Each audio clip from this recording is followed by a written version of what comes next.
Can a narcissist truly love? Is that actually possible? Is it possible for them to have genuine feelings for you or for someone else? Or have you been in a place where you see this person and you're like, this person actually loves me? Is it actually possible? What's the difference between genuine love and narcissistic love? How does that look a little bit different? If you guys are new here, my name is Ben Taylor. I'm a self-aware narcissist on this channel to provide awareness, growth, healing, change, and development. I'm the founder of Raw Motivations, the creator of the Narc app, and your guide in the 45-day Clarity Challenge that you can access at claritychallenge.net. Part of the reason why I'm on here is to help people understand what narcissistic abuse actually looks like, how it's developed, how it shows up in your relationship, how it makes you feel crazy when you're getting abused, when you're getting lied to, when you're getting cheated on, and over again, feeling stuck in a toxic relationship. Oftentimes, this piece is called a trauma bond. This piece that locks you into a relationship and doesn't let you get out, doesn't let you leave. And you know in your mind, I know this person isn't good for me. I know logically that this person is bad in how they treat me, and in this relationship is pulling me down, but I still want them. I still want to go back. That's the piece of the trauma bond that we work on helping you break free from every single day. When we talk about this aspect of love, a lot of times it gets confusing with a narcissist because you're like, wait a second, this person says that they love me. Is that actually true? And is that actually capable? So today we're going to be talking about discussing whether narcissists can truly love, what that actually looks like. How do we actually know what's going on there? We're going to explore various factors and just dive in a little bit. Okay. All right. So first off, one of the things that's hard to be able to adjust to is first this concept of the empathy. Now we know when we talk about narcissistic abuse and narcissists, they typically don't have empathy. They either lack empathy or they're unwilling to show or acknowledge or identify with your feelings and needs because they don't matter. Okay. So there's like a couple pieces there. So with the empathy piece, it's equated a lot of times to how that actually shows up in the love and in the connection of the relationship. Oftentimes they're going to struggle with being able to show that and prioritize their own needs, their own wants versus you, versus what you actually want to work on, versus what's going on in your life, which makes it really difficult to be able to connect, right? It makes it difficult to be able to have a relationship if it's only one-sided. A narcissistic relationship is very much one-sided, and that one-sided doesn't include you. The lack of empathy in a relationship with a narcissist can be extremely challenging to have any form of connection, any form of love. For me, I started realizing early on that I did not have the same amount of empathy. Like I didn't connect with people the same way. I was like, I don't really care about that person. I don't really have these feelings and emotions the same way that other people do. Or I'd sedated or hid them or compartmentalized them to be something that wasn't really real. And so as a result, I would hide from it. I would push it away. But this piece of like empathy, I didn't really care about other people's feelings. So as a result, it hindered me from actually showing love. I would say I love you, but I wouldn't actually give you space for your emotions. I would say I care about you, but I wouldn't actually be honest with you. So this push and pull of like, okay, I'm giving empathy, I'm not giving empathy. Oftentimes, anytime a narcissist is using empathy, it's a way to be able to manipulate other people. But narcissists typically don't have empathy or struggle to identify with the feelings and needs of others. And so with this, you'll see a lot of times the narcissists get really impatient. So like I would get impatient with my wife going through the struggles that she would go through. Like her having anxiety, I would get impatient with that. Like that was an inconvenience. Like I was frustrated with that because I was like, those feelings don't really matter because they're inconveniencing me. So as a result, I wasn't showing up with this love, with this care, with this affection. Instead, I was like, you're being an inconvenience. The person that I'm saying that I love is just pushed to the side of being like, you're a waste of my time. A lot of times you'll see this where narcissists will struggle to be able to comfort you or reassure you when you're struggling with something. And let's say you're there and you're crying and the narcissist is like, okay, and they stand there. Or they walk away, or they get upset, like all these different things to be able to show you that your emotions are too much for them. Your emotions put them in a place of like, I can't deal with this. I don't know how to deal with your emotions. I don't know how to create space. I don't know how to not take a piece of it and like want that to be like control. Like there's so many different aspects to it that a lot of times narcissists will just disengage. Like I'm not going to even engage with it. I'm not going to even worry about it. I'm not going to even talk to you about your emotions, but I'm going to continue to move on. Another aspect in this aspect of do narcissists actually love is this piece of needing to control. Now, a lot of times a narcissist seeks to control others in the relationship, and oftentimes that control will lead them to manipulate and exploit you. And so this would be something where the narcissist is looking to, how do I get what I want in the moment, regardless of how that affects you? Regardless if that makes you feel crazy, it's okay, because then I'm not caught. Then I'm not the bad guy. Then I'm not the person being held accountable for the things that they're doing. Sometimes you see this where narcissists is trying to limit you of actually spending time with friends, family, interacting with other people, because sometimes those people would be the ones that would alert you that you're in a toxic relationship. Now, typically, a narcissist isn't going to do something along the lines of isolation just by blatantly saying no, or like locking you in a room, even though that has happened.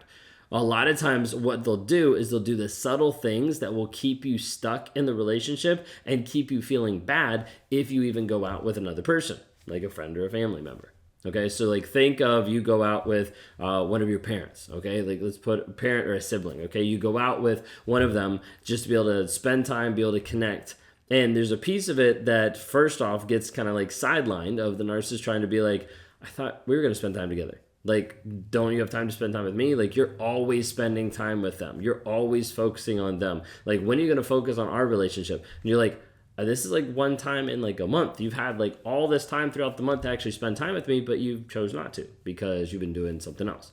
So like a lot of times you'll see small little digs where the narcissist is still trying to put it back around on them to make them the center of attention and not actually for your good, not actually to help you move forward. Okay. So a lot of times you'll see that with like isolation and like manipulating those different types of pieces. Because if they can control you in this aspect of keeping you with them, you're their main supply. Okay. And when you're their main supply, they're going to keep coming back to you over and over and over again. Okay. Oftentimes this will make a disconnect in the relationship where there's not a way to actually have a genuine connection with another person. Typically because there's that need for control, there's that manipulation piece, like controlling and moving the whole relationship.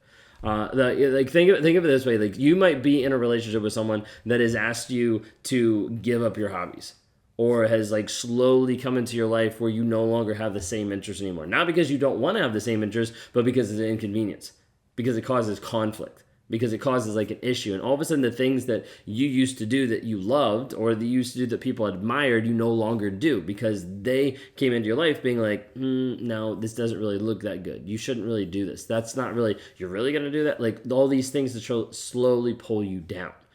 Okay, sometimes you'll see the control piece in like the finances. You'll see the control piece in the emotional manipulation. There's multiple different things, but there's all this control that goes into it. The third thing I wanted to bring up is this aspect of shallow emotions. Now, when we talk about this, sometimes people are like, narcissists don't have emotions. They're incapable of emotions or feelings. And it's not really true. Typically, narcissists is only identifying with a couple emotions like happiness, sadness, anger. Like, okay, basic emotions. And typically, like asking what are more emotions are very hard for a lot of narcissists because they don't really identify with a lot more. Okay, but it makes it very difficult to be able to connect on an emotional level because you're dealing with someone that oftentimes is very emotionally immature. This is sometimes the hard part that leaves people in a relationship even longer because they're like, oh, I should stay, I should help them because they're just emotionally immature. It's not that big a deal. And as a result, they stay in an abusive relationship for a long period of time. So you do have to be careful of that. But when we talk about this aspect of shallow and not having these deep emotions, it makes it difficult to form these meaningful connections. Like they struggle to express any genuine emotions and instead oftentimes use charm, manipulation, all these things to win over the other person, to make sure that this person like thinks about them a certain way. Oftentimes we'll see this with fake vulnerability. Fake vulnerability of saying and showing things in the past. I was abused in the past, this traumatic thing happened, all these things, this is why I'm this way, all this stuff in the past to manipulate in the moment to make you feel like they're actually vulnerable. But in the moment, they're not having any vulnerability because they're not being honest and they're not being truthful about the things that they're doing or what they're feeling in the moment. A lot of times you'll see a narcissist do all these different things to win you over. But then after winning you over, it's like playing like the catch. Like, I've caught this person, now what do I do with them? Like, I've caught this person, now I don't know how to actually engage. So let me go engage with someone else. One of the popular questions that people have is like, do you actually love your wife? You get this a lot of different times. And people try to break apart the nuances of how I phrase it or word it or anything like that to be like, you don't, you do, all these kind of stuff, okay? Now, at the end of the day, like love is a choice. And love is a choice to be able to put someone else's needs above your own, to be able to respect that person, to love that person, to care about that person. And for the longest period of time, I never made that choice. When I made the opposite choice by going and having affairs, by saying that she wasn't good enough, by doing all these things that were abusive and emotionally manipulative to be able to put myself in a place to feel better about myself. So all these years, I would say, no, I haven't loved my wife. I haven't demonstrated that, because that's the only thing you can actually quantify. That's the only thing you can actually look at of what is actually being demonstrated on a day-to-day basis. Now, it's different, because now I'm actually showing up. I'm actually showing up as an honest man, showing up, demonstrating love to her every single day by how I'm talking to her, by how I'm treating her, by how I'm valuing her, by how I'm showing up for her and our daughter, all these different things. But the difference is I'm not doing that for a certain reason. I'm doing that because that's a decision. That's a choice to actually make. So many people get locked into the high of love and like, oh my gosh, like the wonderful feelings and all those things. And those highs are great, but they don't always last. What lasts is a resolve to say, hey, I'm actually going to work on myself, for myself, and I want to also have this person in my life. Not to manipulate, not to control, but because I care about them and because I want to be able to help them grow, heal, change, and develop. And so that's what we do on a day-to-day basis. But that's how I have to show up on a day-to-day basis. A conscious choice, a conscious effort. So when I tell people, yes, I love my wife now, sometimes like, how can you love? You're a narcissist. A narcissist cannot love another person until they start to move their ego out of the way. Until a narcissist says, hey, I can actually be grateful about someone else. I can be grateful for you. I can care about you. I can actually appreciate you, communicate that, show that, demonstrate that. A lot of times there's not even a place for love to even exist. Until a narcissist is willing to move their ego to the side, admit they've done the things wrong, be honest, be vulnerable, show consistent change, there is no love that can actually happen. No true depth, no true aspect of love that can actually help the relationship grow. If you're in this place and you're wondering, does the person in my life, does he actually love me? I want you to reach out for help. You can go to escapetoxicity.com, start our 7-day challenge for $7 to start understanding narcissistic abuse, the reactive abuse, the guilt and the shame that you're struggling with right now, and you're in the middle being like, I don't know what to do. We start to paint a path for you. We start to show you the progress and the depth of how you can actually move forward to heal, to grow, and to develop.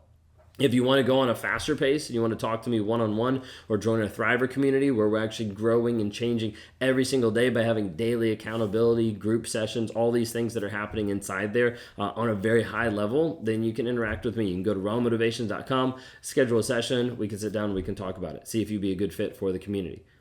Ultimately, we're trying to figure out how do we help people go on their healing journey, change to a growth mindset, and maximize to their full potential.